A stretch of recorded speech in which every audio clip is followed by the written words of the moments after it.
In this episode, we explore two frontier AI model releases, Grok 3 from xAI and Claude 3.7 from Anthropic. The AI Academia podcast is a weekly show helping educators like you leverage AI in your everyday practice. And I'm your host, Andy Fisher. Thanks for joining me. At the end of last month, February of 2025, you may have felt a disturbance in the force as we saw the release of two formidable models in the AI universe, Grok 3 and Claude 3.7. Today, we're going to have some fun comparing these tools using a Star Wars metaphor that I think works surprisingly well. Elon Musk's Grok 3 is arguably the Sith Lord of AI offerings. It's powerful, the most uncensored model in the marketplace, and it even has a chat mode labelled unhinged. In contrast, Claude 3.7, with its constitutional approach and careful guardrails, represents the more benign and disciplined path of the Jedi. So let's compare the two and ask if either of these AI tools should become the daily driver for educators. Now, if you're a ChatGPT user, then it might be the case that you've not had any experience of either of these brand offerings, so here's a little background for you. Grok from xAI was originally released in November of 2023, and it's a large language model similar to ChatGPT, but it was created from the start as a system which would reflect its founder's somewhat controversial political stance. Musk was, after all, one of the co-founders of OpenAI, but he left following a power struggle with Sam Altman, and he has since condemned OpenAI as being too left-leaning. Grok was therefore built with what some refer to as an anti-woke mandate, and is programmed to respond with edgy and provocative outputs. It's also distinctive because from the outset it has had access to the X platform. Formerly known as Twitter, this real-time information database means that Grok does not suffer from the knowledge cutoff that is a necessary limitation of most other models. Initially, it was only available to premium users on the X platform, but has more recently offered standalone access via iOS and Android apps, as well as through a desktop URL.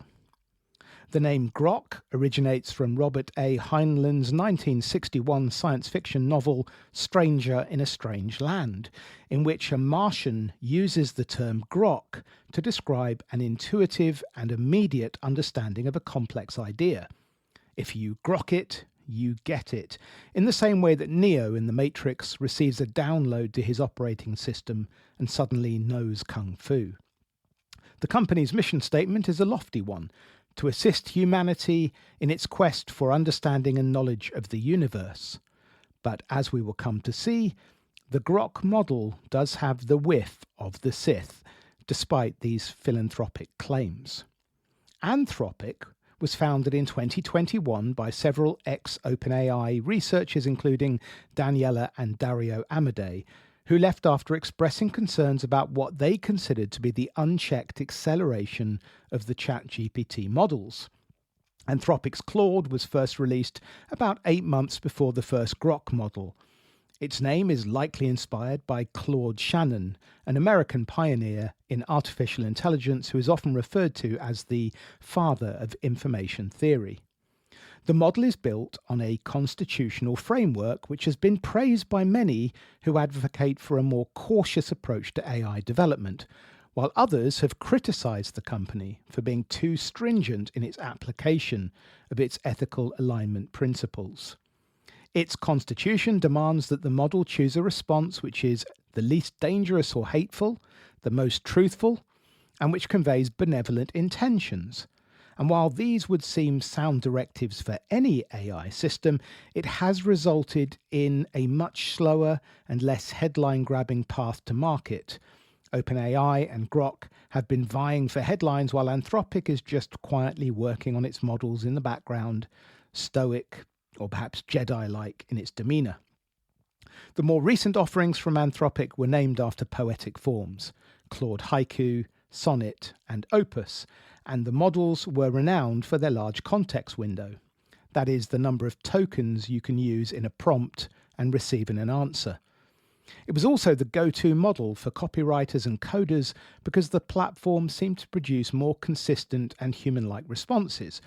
So that gives you a little background on each company. Let's now turn our attention to the state of play now in March of 2025.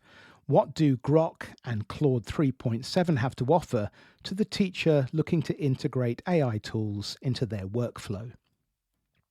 Before you choose which side of the force to align with, let's talk a bit about the costs of wielding these powers. Both models offer free tiers with certain limitations.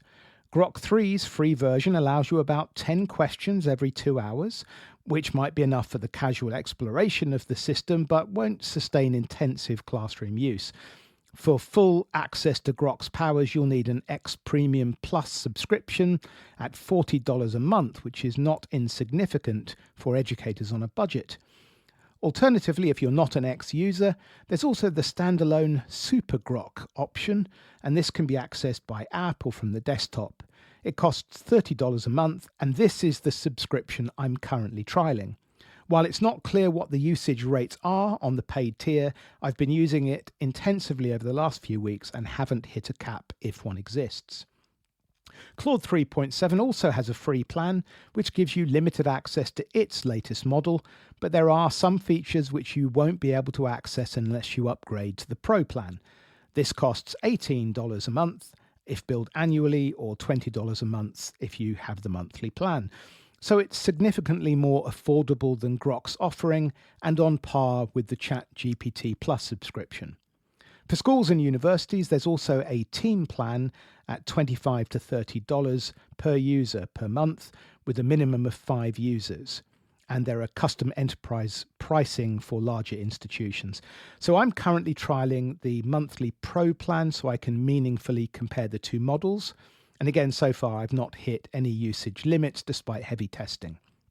Now, if you're a teacher and have no intention of paying for any AI chatbot subscription, then my recommendation would be to sign up for ChatGPT, Anthropic, Grok, Perplexity, and Gemini accounts, and then toggle between these models as and when your daily usage allowances are maxed out.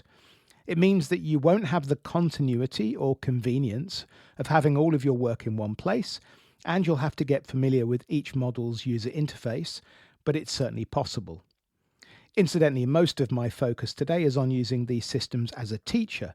If you're looking for options to use in the classroom with students, just make sure to look at the age restrictions for account access, and I'll be talking about that more a little later.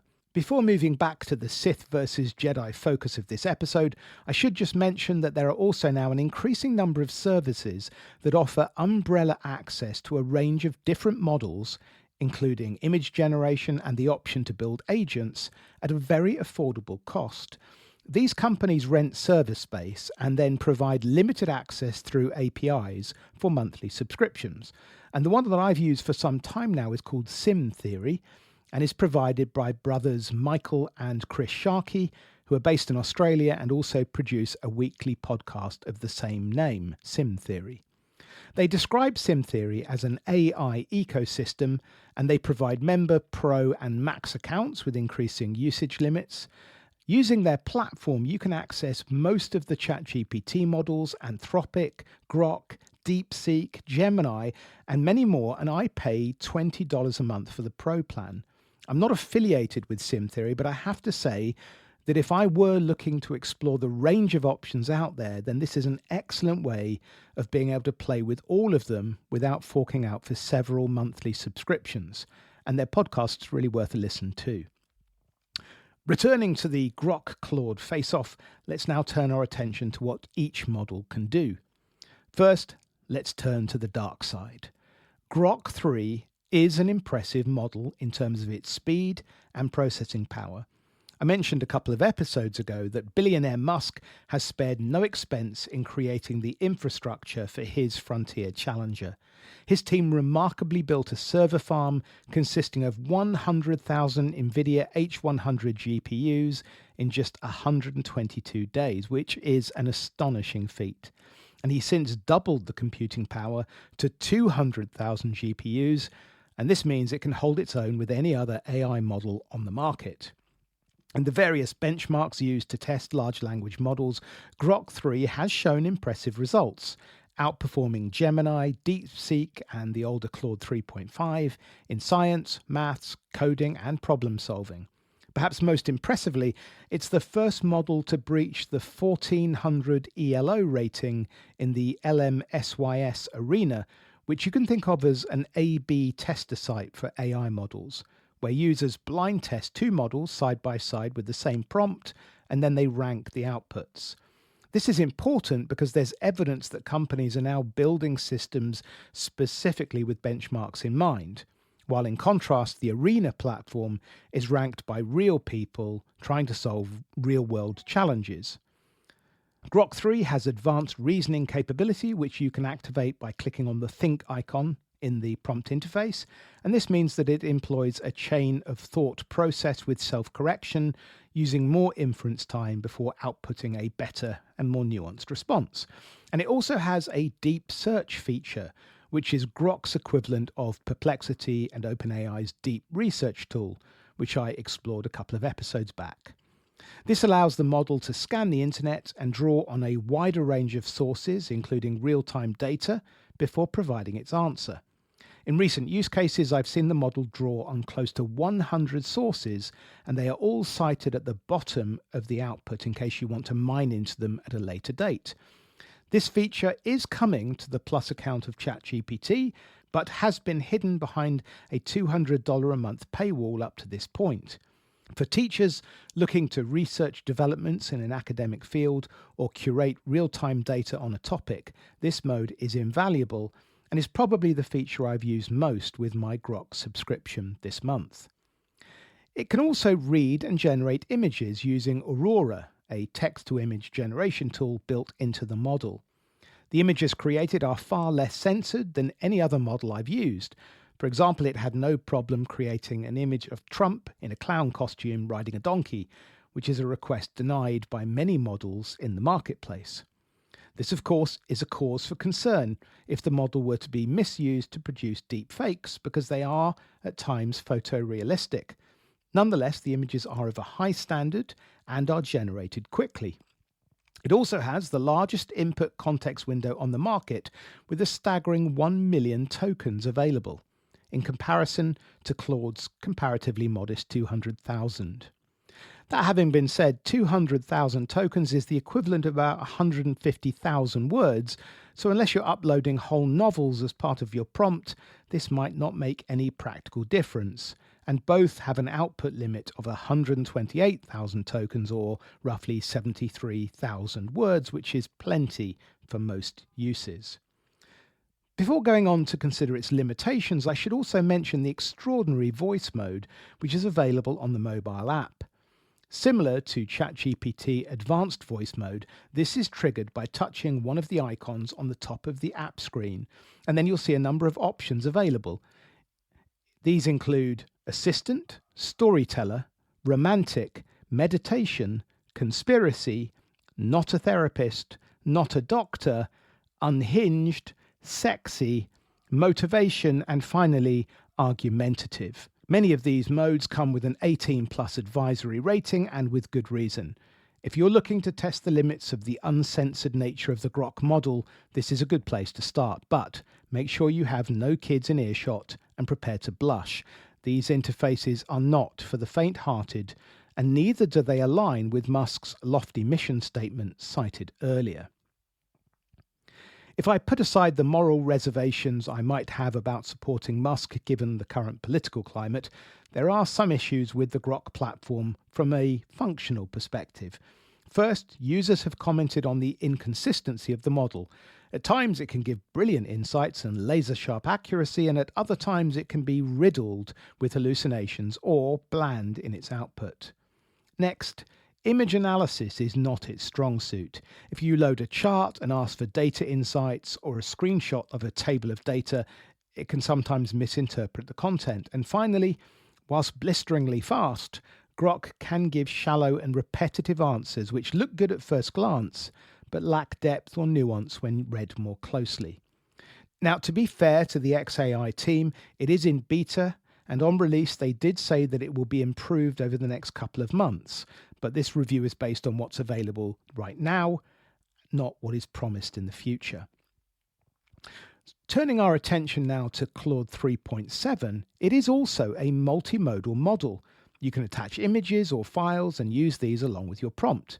There's also a style function where you can refine the output so that it can give a default response or something that's concise, explanatory, or more formal. As with Grok, you can type in your prompt or you can press the microphone icon and speak, and the model will transcribe your input to save time. On the desktop version, you can also choose from a normal or extended mode if you have the paid plan, which is Anthropic's reasoning model, which employs the same inference time chain of thought as Grok's think mode and is better for complex problem solving and advanced coding. Anthropic recently published the findings of a body of research looking at which sectors and industries in the US were most likely to use AI. Unsurprisingly, office and admin support ranked highly, whilst fishing, farming and forestry showed the lowest inclination of use. Education fell somewhere in the middle, with about 9.3% of teachers using Claude. And this, of course, only takes Claude usage into account, and I suspect that ChatGPT has a larger share of teachers on their platform because of their first-to-market prominence. Nonetheless, by far the highest ranked group using Anthropic models are those in mathematics and computer use, because it is in coding that Claude 3.7 really excels. Having played with a number of no-code and low-code platforms like Replit, Bolt and Cursor over the last year, I cannot overstate how impressive the new Claude offering is in spinning up apps and code snippets from one-shot prompts. I asked for a 3D animation of the solar system, and 3 minutes later I had a full working model. If I paused and clicked on any of the planets, it provided interesting facts and figures. Not something I asked for, but this functionality was intuited by the model. Next, I input a screenshot of a collection of IGCSE poems from my current anthology, along with the dates when the poem had last been used in an exam. With a single prompt, it converted this dry data into a colourful, interactive infographic. Finally, I asked for a flashcard app for testing French vocabulary to do with the weather. It produced a fully functioning learning tool with icons and a scoring system. In each case, Claude's artifact mode allowed the output to appear on the screen as a working preview, and with a single click, I could save the file as an HTML file, publish it to the web, and then invite others to interact with it. This is not to say that Grok 3 is bad at coding, it's good, but not, in my experience, a rival for Anthropic's latest release. My point here is that Claude 3.7 is not just a model suited to developers. It heralds a new way in which I think teachers will be using AI in the future. We are entering an era in which we will spin up disposable software in real time as a means of teaching a specific topic or illustrating a concept. If you're teaching the periodic table and you want to demonstrate the atomic arrangement for the first 10 elements, a single prompt will create an interactive learning tool that visualizes that concept. If you're teaching the water cycle or the golden mean or magnetic fields, you'll be able to generate a bespoke application to suit your needs and then save it for future use, share it with learners on their devices, or just delete it when the lesson's over. Anthropic's Publish feature means that you can create public-facing URLs separate from the rest of the chat. In this sense, I think Claude 3.7 is a versatile and impressive model. But this is not to say that old Obi-Wan is not without his own shortcomings, and they are a real cause for concern. First, Claude is not web-enabled. It has no online search facility, and its data cutoff is October 2024. And this alone may be a deal breaker for some teachers who want to be working with the most up-to-date information. Next, Claude cannot produce images. While it's great at interpreting and analysing images that you upload, it has no native ability to generate them, and so you'd need to go to a different platform like Midjourney or Ideogram for this. Again, perhaps not a critical issue, but it would be nice to have a model that does everything rather than have to move between platforms. And finally, While the constitutional foundation on which Claude is built makes it the ethical choice for the discerning teacher, at times it can feel too restrictive and will refuse what I consider to be perfectly reasonable requests because it conflicts with its hair-trigger policy guidelines. Censorship is, of course, a huge topic and one which has potentially far-reaching consequences. As a liberal-minded teacher, my instincts are inclined towards freedom of choice. I don't want the nanny state dictating what I can or can't read, say, or think. But on the other hand, I'm very grateful that the roads are policed. My food is protected by stringent regulation, and bad actors can't pick up a six-pack of depleted uranium in the local supermarket. There's always a balance to be had. And the challenge with AI is that it's evolving too quickly for most governments to invoke fit-for-purpose policies that ensure they are suitably aligned and contained.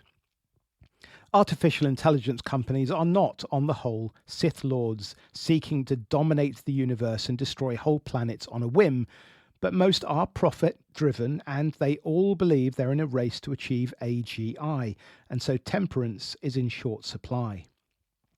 Over half-term, I was fortunate to attend an online presentation from IBM, directed primarily to businesses wanting to know how to manage the risk that comes with scaling AI. The discussion identified three kinds of risk: regulatory, reputational, and operational. The issue of governance is concerned with ensuring the right policies, expertise, practices, and oversight are in place to protect the company and individuals when using AI to augment their work and thus reduce these risks. And I was struck by just how much of what we covered is also applicable to schools. When we use an AI system in our own time, on our own device and in our own home, then it's simply a case of caveat emptor.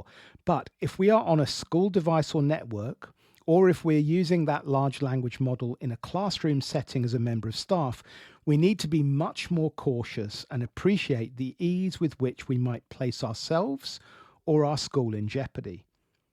There are some concerning posts online from consumers who have claimed that they have been able to use Grok 3 to access information that has significant risks attached. While I'm not willing to test the veracity of their claims for reasons that will become apparent, they are urging Musk's team to undertake more robust red team testing of the model because they've been able to access knowledge needed to create biological and chemical weapons using consumer available components. They also claim to have received advice on how to carry out an assassination of a state leader and have been advised on how to end their own life painlessly. It's not that this information isn't available elsewhere on the web if you know where to look, but the fact that it can be so easily generated by anyone on this platform is obviously deeply worrying, if true. The published age for access to this platform is 13 with parental permission, but it's all too easy for a user even younger to create an account with no parental oversight. I've stated in earlier episodes that the future of AI in schools and businesses will likely involve locally hosted, fine-tuned models, which will not only reduce the risk of private data leakage, but will also mean that institutions will be able to decide for themselves what level of access and censorship they'd like to impose on users. Until then, we are obliged to use these models with a clear sense of what they can and can't do. For now, my personal advice is as follows. I'm experimenting with a number of different models in my own time and on my own devices. In school, however, I use the Claude 3.7 model to create resources or carry out research because its constitutional approach means I'm confident that the appropriate governance is in place. I don't use student data or names at any point with any large language model. And I don't allow my pupils to use even Claude in lessons because Anthropic's policies are clear that no one under 18 can use their services. And if you do decide to give them access to a model with a 13 plus sign up, such as ChatGPT, be aware that this requires explicit parental consent for which you as a teacher cannot serve in loco parentis. It's a legal minefield. So make sure you're clear about your school's policies and then get the right forms filled in before using AI as a tool in the hands of learners. And on that sobering note, it's time to wrap up this episode, whether you're a Sith or a Jedi. May the Force be with you. Thanks for listening. Please do spread the word if you think others would like the show, and do check out the AI Academia YouTube channel where you'll find practical tutorials that complement the topics covered on this podcast. Have a great week, and I look forward to chatting again soon.